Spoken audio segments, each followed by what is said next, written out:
Hello and welcome to Clickbait. I'm Matt and let's talk about cameras. And first of all, boy, hasn't it got cold all of a sudden. If you watch my other stuff, you probably know me from Furious Driving, where I should be working on a car in the driveway today, but honestly, it's a bit too chilly, so I'd much rather be playing with cameras. And if you like playing with cameras and looking at photos and that kind of stuff, then do please consider hitting the subscribe button and checking out the previous videos here on the channel.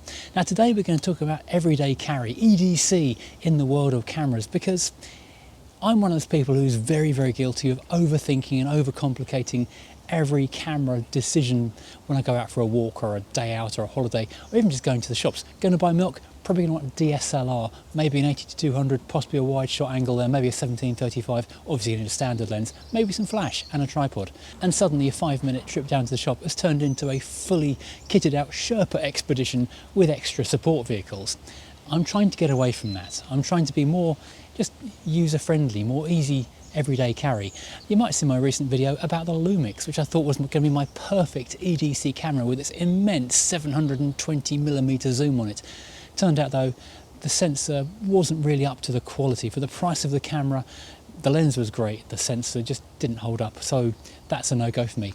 Today though, I'm stepping back in time and I'm looking at one of the premium everyday compact cameras from, well, 2011, and see, if you go back 15 years, does a quality camera from then still hold up today as a nice little pocketable everyday thing? And this is a Canon Ixus 220 HS, and it's in the rather fetching red colour as well. This was quite a fun little thing. The HS part of this camera's name is down to the Digic 4 system. Digic because it's digital, which is a kind of semi-premium line of compact cameras, which looked kind of snazzy. It's got a stainless steel body in anodised red. You could have it in silver or black if you were more sensible. This though is the fun and funky stainless steel red. It's a textured thing so you can grip it. It's a little cold in the weather today, but it is nice and smooth, but also quite easy to grip. I do find though it's a little bit on the small side. I do sometimes find it, I have to hold it between my thumb and forefinger and use the shutter with my thumb because I can't quite get my hand around it. It's a very well featured camera for something that is so very tiny. It's 92mm from left to right, 19.5mm from front to back. You can post this as a large letter in the UK if you want to, which is not many cameras you can say that for. But inside this tiny little metal body, you've got a 12.1 megapixel sensor. It's a 3000 by 4000 maximum ratio of pixels. It'll shoot full HD, which is only 1080 in reality, but it's also got 4 stops of physical lens stability, and in video mode it's got digital stabilization as well. Shoots in stereo sound.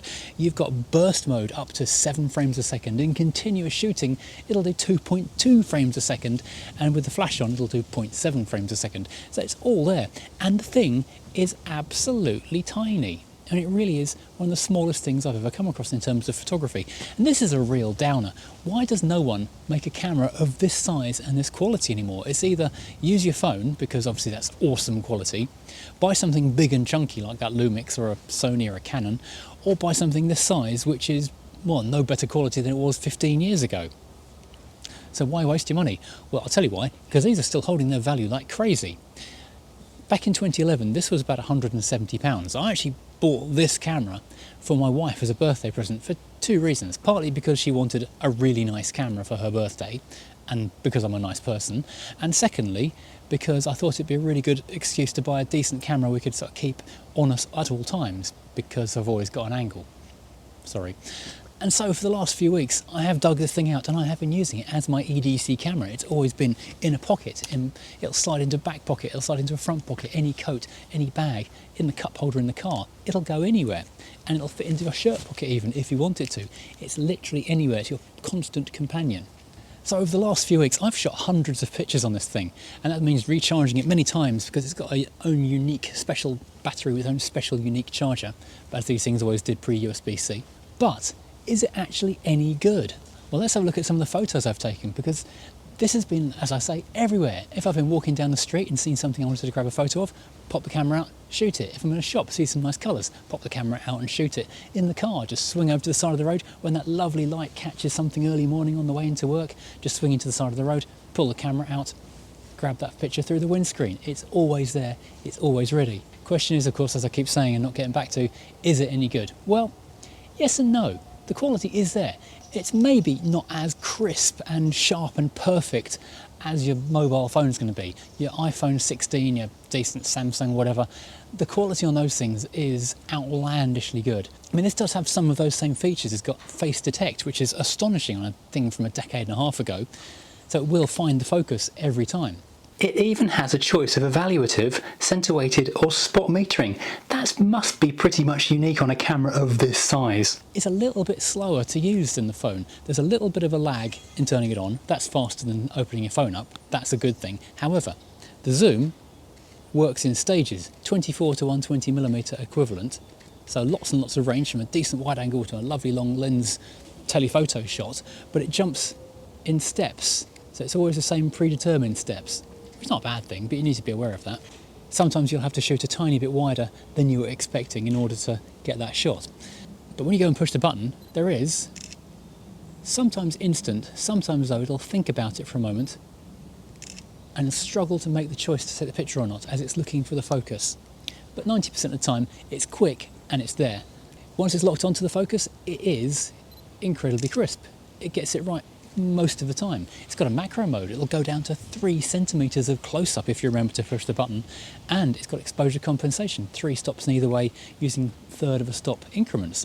You've got flash mode, so slow shutter speed, flash off completely, forced flash, so there is a fair degree of control. You don't have aperture or shutter control, that kind of stuff, and it does everything else automatically.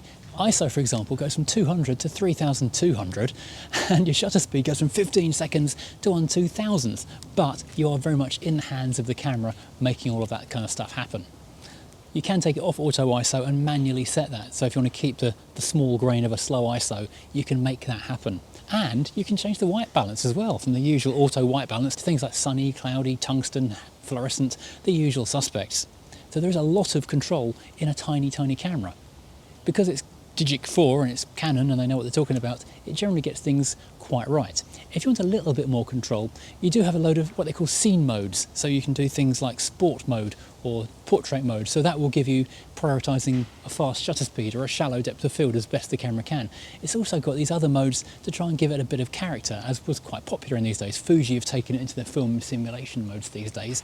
You've got toy camera mode and black and white mode and all these kind of things, all hidden in the menus. The menus, incidentally, are very easy to use. Canon get that kind of stuff quite right. And for the most part, I am very happy with the photos from this little thing. In fact, I'm as happy with the photos from this as I was with the Lumix, because it's got the same size 1/2.3 inch sensor, however you're supposed to say that, which is a tiny little sensor. So we do have the same problem as we get into slightly lower light. You get that kind of granular, softish, slightly falling apart kind of a feel. However, a lot of people really like that, and a lot of these old cameras are kind of becoming sought after for this old school digital look. Obviously analog photography has become a very big thing in recent years, and so has retro digital has also become a big thing too. So in that respect, perhaps it's not a bad thing. In practice though, compared to everyday photos with the phone, the iPhone does in fact do a better job of everyday, day-to-day pictures in terms of crispness and just brightness of colours. Because, you know, the algorithms and the AI and all the clever stuff that goes on inside an iPhone or a Samsung Galaxy these days, it is absolutely amazing. However, it is really nice though having a physical zoom lens and a proper camera. It gives you a different feeling when you take the photo. So you can walk up, take out a proper camera and feel like you're taking a proper picture. And that's part of what makes an old camera feel so special and so cool, is that you feel like you're doing actual photography. You don't get that feeling with a phone. It feels like you're snapping something purely to document it. With this, you feel like you're being a bit more creative. And that's completely psychological, obviously, but it is there. And I'm not alone in thinking these things are pretty decent and well worth continuing to use. Because if you look at the prices of these things on eBay, the cheapest ones are down at 80, 90 pounds. The best ones are somewhere near 200. They've actually gone up in value somehow in the last 15 years. So there's definitely a bit of a love for these things. So will I keep on rocking this as my everyday camera? Well, for the time being, yes, probably. I am still looking for a more modern counterpart which does shoot maybe a little bit better quality, because I would not necessarily be happy putting pictures from this into a stock library. But I think a lot of them would get rejected on quality level. However, in terms of stuff for Instagram, for Facebook, just sharing with friends, it's absolutely fine. And it's a fun thing to have. I think it's nicer to have a real camera with an actual SD card that you can pop out your pocket and take a proper photo with. And in fact, you get maybe a different reaction when you're taking photos. If you're doing like street photography and things, you're going to get a different reaction with a real camera to how you do with, well, with a mobile phone.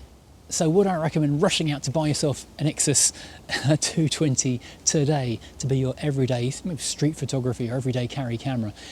Well, maybe, yeah. It does a lot of things very well, and for a fraction of the price of something like the Lumix, which I think it's certainly on par with for quality. I certainly wouldn't put photos from those two cameras side by side and go, well, the Lumix is £500 better, because I don't think it is. The fact it's so pocketable, it's absolutely ridiculous how tiny it is, and makes it very, very useful indeed as an everyday carry thing. The focus is bang on sharp, the face detection works 99% of the time. It's got a usable zoom range, 24 to 120 is perfect, and you've got enough manual overrides to just make things everyday usable that it does everything pretty much as you want it. If it's the choice of using this and not getting it absolutely perfect, or not having a camera at all, I'll take this every day. So now I've convinced you to buy one, I'm going to rush out and put this on eBay. Not really, I'm going to keep on using it. If you've enjoyed this, please, as always, hit like and of course subscribe, and join me again next time, talking more cameras, more technique, and more camera stuff in general. Thanks for watching, and goodbye.